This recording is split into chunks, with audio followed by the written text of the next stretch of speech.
കോർപ്പറേഷനിലെ ആരോഗ്യ വിഭാഗത്തിന്റെ നേതൃത്വത്തിൽ ഇന്ന് ഹോട്ടൽ പരിശോധന നടത്തുകയുണ്ടായി. വടക്കേവിള സോണലിലെ കുന്തളത്താഴം, അയത്തിൽ മേഖലകളിലാണ് പരിശോധന നടത്തിയത്. 10 സ്ഥാപനങ്ങളിൽ നമ്മൾ പരിശോധിച്ചു.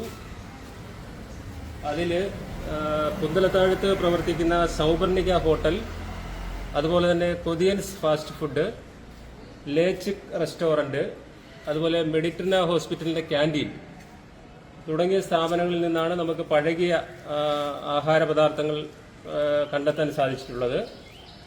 അതിൽ തന്നെ പഴകിയ ചോറ്, ന്യൂഡിൽസ്, ചിക്കൻ, അതുപോലെ തന്നെ മീൻകറി, ചപ്പാത്തി തുടങ്ങിയ ആഹാര പദാർത്ഥങ്ങളാണ് യാതൊരു സുരക്ഷാ മാനദണ്ഡവും പാലിക്കാതെ സൂക്ഷിച്ചിട്ടുള്ളത് പിടിച്ചെടുത്തത്.